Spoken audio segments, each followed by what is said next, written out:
Hi, my name is King Wai, and I'll be giving a brief summary of Comfort Delgro, a taxi company originating from Singapore. Comfort Delgro was formed on 29 March 2003 through a merger of Comfort Group and Delgro Corporation. Both the companies started out in the 1970s.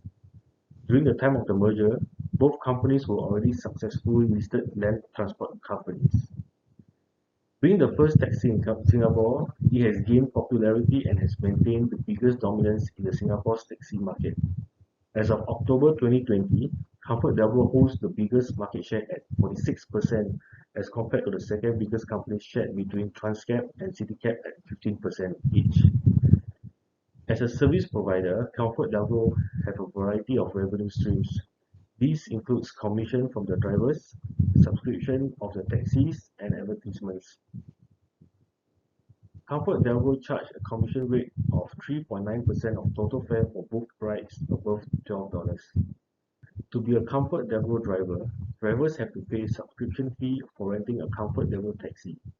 This fee is priced from $90 to $172 a day, depending on the taxi model. Move Media is Comfort's advertisement arm that handles the advertisement portion for the company.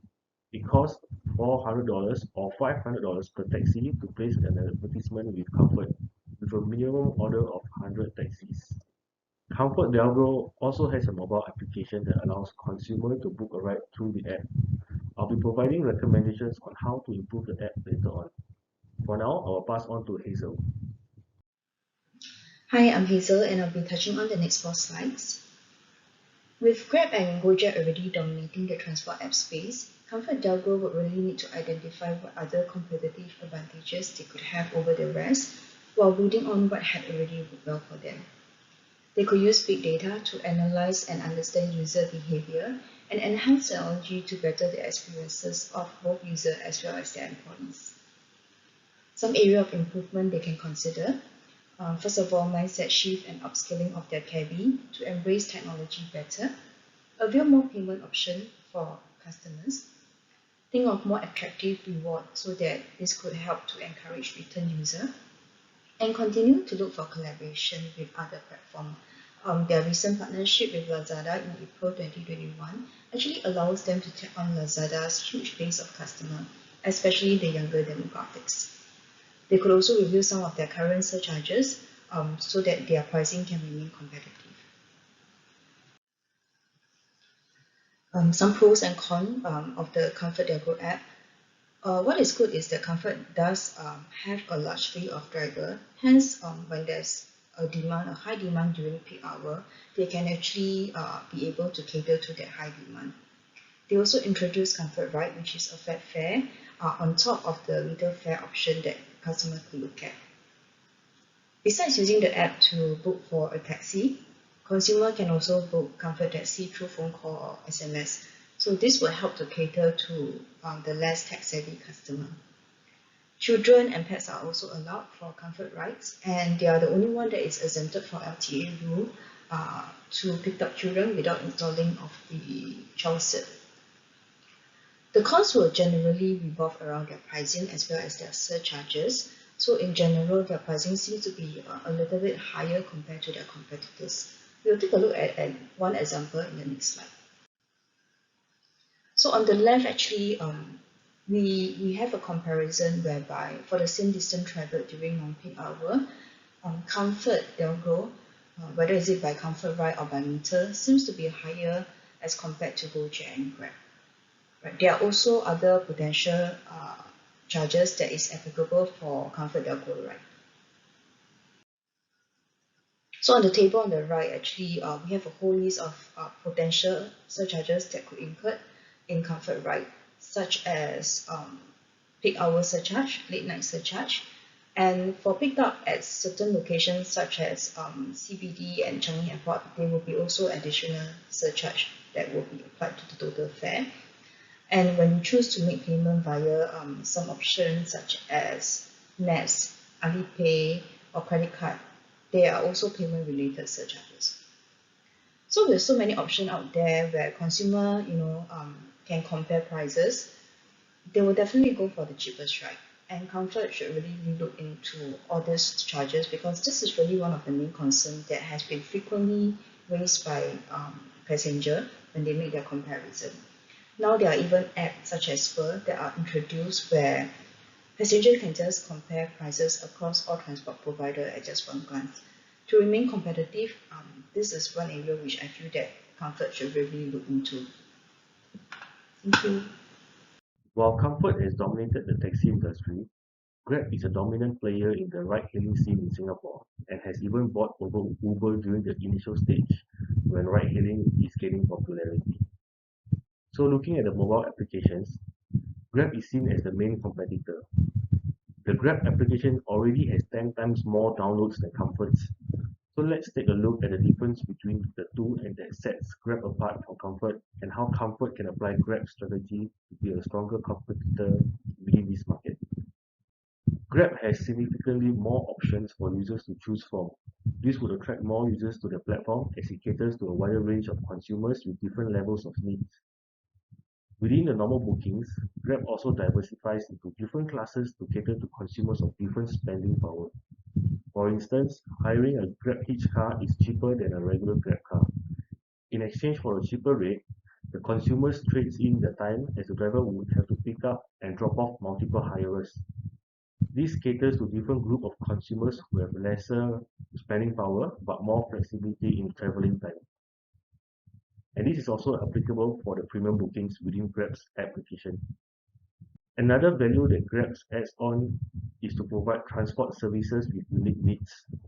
Grab Assist, for example, provides a vehicle with more space to accommodate a foldable assistive device, such as a wheelchair, walkers, or collapsible scooter. The table shows the other services that Grab has that covers the needs of hires such as Grab Valet, Grab Pet, and even leveraging opportunity during this pandemic with Grab SHN. Although, as Hazel has mentioned, Comfort is exempted from having booster seats for children and can also ferry pets. However, a less informed consumer would likely to go to Grab, as Grab have declared such designated services and there is no room for doubts. Comfort can consider to incorporate such services in their app to target different types of audiences. Redesigning their fleet around the hirer's needs also gives a more personalized or customized service, which is a key element in a business model. Thank you. Hi, I'm Tony, and I'll be touching on Comfort Delgro's competitors and what Comfort Delgro has that stand out from them. As we all know, ride-hailing is a fierce market. We have Grab, Gojek, Comfort, and Tada to name a few. Although CDG used to dominate the market in the early 2000s, they have met their biggest hurdles in the recent years. Ever since Grab and Uber's entry into the market, ride-hailing services has never been the same, and for the digital world has also revolutionized the entire market by offering convenience and comfort to the users when booking a ride. Looking at the current statistics, Grab has dominated the market, followed by Comfort, Gojek, and then Tada. Many CDG users had moved on to their competitors in the recent years, mainly due to either competitive benefits, ease of usage, and simply because CDG has lost its appeal. I will now touch on 3 points where CDG may still attract users today. First, CDG has transparent pricing for its fares. Providers such as Grab tend to surge their prices during peak and also festive seasons. However, CDG uphold to their traditional flag down prices, and these prices are all available online. This is a very important factor as we users should know how these surges work. And yes, convenience may be attractive, but will we pay $30 for a short 10 minutes ride? I highly doubt so. Next, there are designated taxi stands spread across the entire island. This allows users to easily hail a cab when they are available at the taxi stand. I believe such stands does not allow drivers to utilize, hence they are designated for only taxis. This helps to elevate some uniqueness to CDG branding and allow them to stand out. Lastly, CDG has always had transport as their main focus. They have businesses mainly in land transport such as buses, light and heavy rails. We can also see that CDG is committed in giving only the best in transport, as Singapore has been rated one of the world's best transport system. CDG also has their own driving centers around Singapore. Any legal Singaporeans are able to obtain their license with CDG. SBS is also part of CDG as mentioned before, as Comfort Delgro has businesses in light and heavy railway as well as buses. So every Singaporean is familiar with them. This in turn gives them publicity. Comfort Delgro has expanded to other countries with their taxis, buses, light and heavy rails. To name a few, they have expanded to Malaysia, China, Australia, and also Vietnam. I want to touch on the points and rewards system that we are recommending CDG to use. This points and rewards system allow users to accumulate points by booking a ride via the mobile application. A small bonus if they use the Comfort Pay. These points will then be used to exchange for money off their next ride and promotional discounts with vendors in partnership with Comfort Delgro. Points can also be a gauge for different tiers for their accounts. For instance, we have the following tiers and also their points required. Upon reaching the different tiers, rewards can be then used to exchange for promotional discount and also for like priority queues. Hi, I'm Jeremy and I will be touching on the consumer journey map of Comfort Delgro as well as a recommendation that they can apply to prepare themselves for an ever-growing digital landscape. The journey map that we did is separated into 6 different stages. First stage is awareness, where the consumer may know about Comfort through an online advertisement or even through offline channels such as taxis, which are always on the road. Second stage is research, where the consumer compares a few competitors like Grab and Gojek and they explore their options. Third stage is registration, where the consumer is onboarded to the platform via downloading of the Comfort app. Fourth stage is when the consumer commits to his or her first purchase and books a ride through the app. Fifth stage is retention, where the consumer feels that the app is good, booking of ride is fast and smooth, prices are competitive, and to add on, Comfort points are also rewarded every trip, which can be used to offset future ride fares.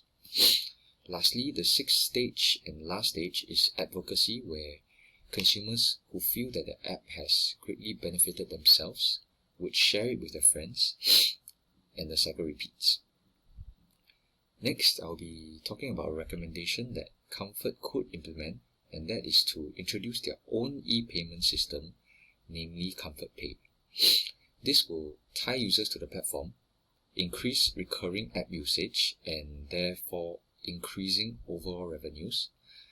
They will increase the cash flow of Comfort Delgro as capital is tied up in the company. This is because Comfort Pay can only be redeemed through online purchases on the platform, and it cannot be redeemed directly for cash. Comfort Pay can also potentially lead to more advocacy and awareness of the Comfort app as more and more people start to use Comfort Pay. It can create a community within the platform, which is a very important building block of creating strong network effects. And when there is a large enough network effect and the company reaches critical mass, the company can then have a high and sustainable growth rate and scale from there. One case study that we can examine and look at is the success of GrabPay, which in 2017 accounted for 77% of all transactions on its platform. 3/4 of Grab users in Singapore also used GrabPay for more than 10,000 merchants in stores and online, and all this is just in 2017. This shows that the network effects of having your own e-payment system is greatly beneficial to the growth of your company, which ultimately led to Grab achieving an astounding 3.75 million active users in 2021 just last year.